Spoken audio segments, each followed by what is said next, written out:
32.3 million arrives to the UK. Don't panic about that.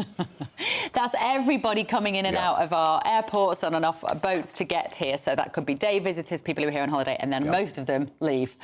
There were 43,630 detected illegal arrivals. Of course, the wording in the government document says they're now calling them irregular arrivals in 2024. But we're not falling for it.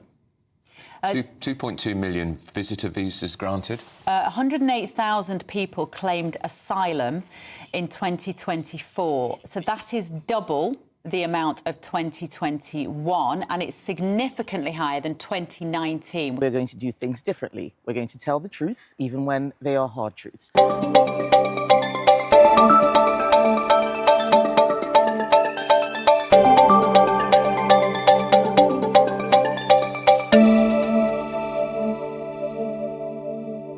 A record-breaking 132.5 million people arrived in the UK in 2024.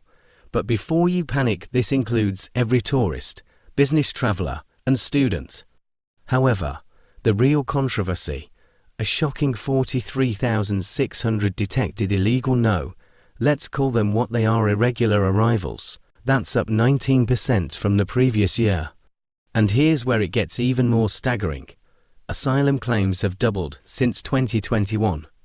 Are we facing an immigration crisis the government can't control? Or is there a bigger agenda at play? Buckle up, this is the breaking news they don't want you to hear. 132.3 million arrives to the UK. Don't panic about that. That's everybody coming in and out of our airports and on off boats to get here. So that could be day visitors, people who are here on holiday, and then most of them leave. There were 43,630 detected illegal arrivals. Of course, the wording in the government document says they're now calling them irregular arrivals in 2024. But we're not falling for it. 2.2 million visitor visas granted. 108,000 people claimed asylum in 2024. So that is double the amount of 2021, and it's significantly higher than 2019. Let's break it down. Over 108,000 people claimed asylum in the UK, a figure not seen since 2002. That's double the 2021 number. More people are arriving than ever. And the Home Office backlog, a staggering 125,000 asylum applications, still awaiting a decision.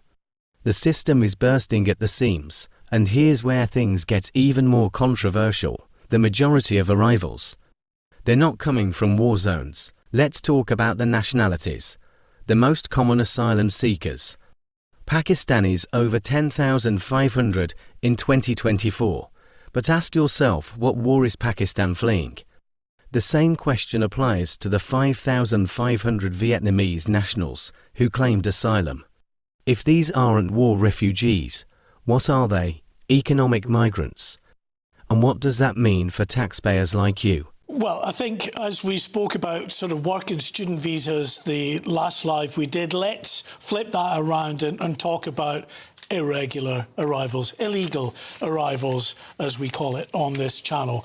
44,000 just short of irregular, illegal arrivals detected in 2024. Now, that's 19% more than the previous year. 37,000, the vast majority of those, arrived on small boats, 84% of the total. That's up 25% on the previous year. Now, the biggest nationality on the boats represented, Afghans.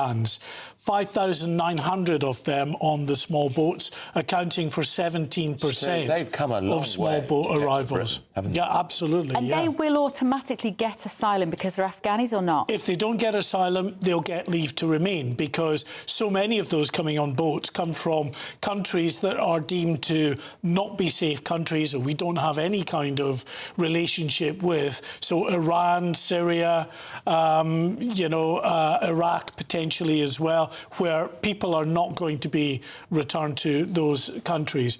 Now, what happens, of course, when these people arrive here? They have to be accommodated. So this will, I'm sure, get the hackles raised on our amongst our audience. Some 38,000 asylum seekers were being housed in UK hotels at the end of December.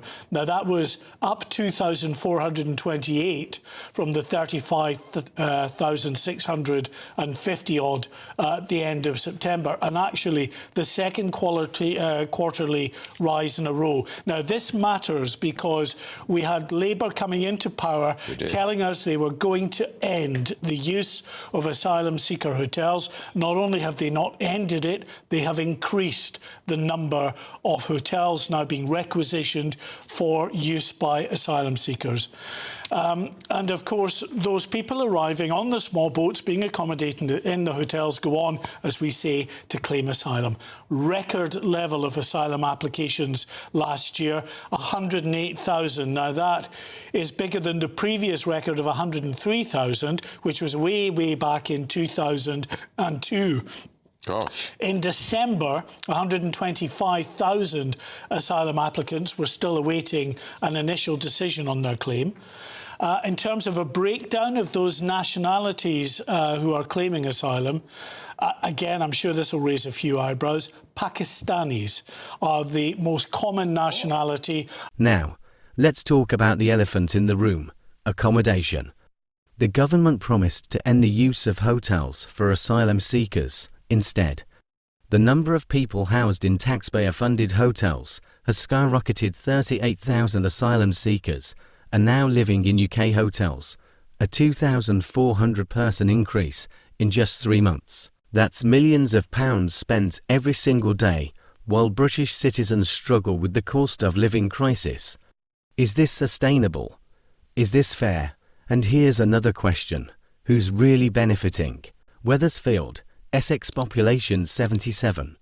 But thanks to an asylum camp, soon there will be over 800 asylum seekers here, outnumbering locals 10-1. Crime fears are rising.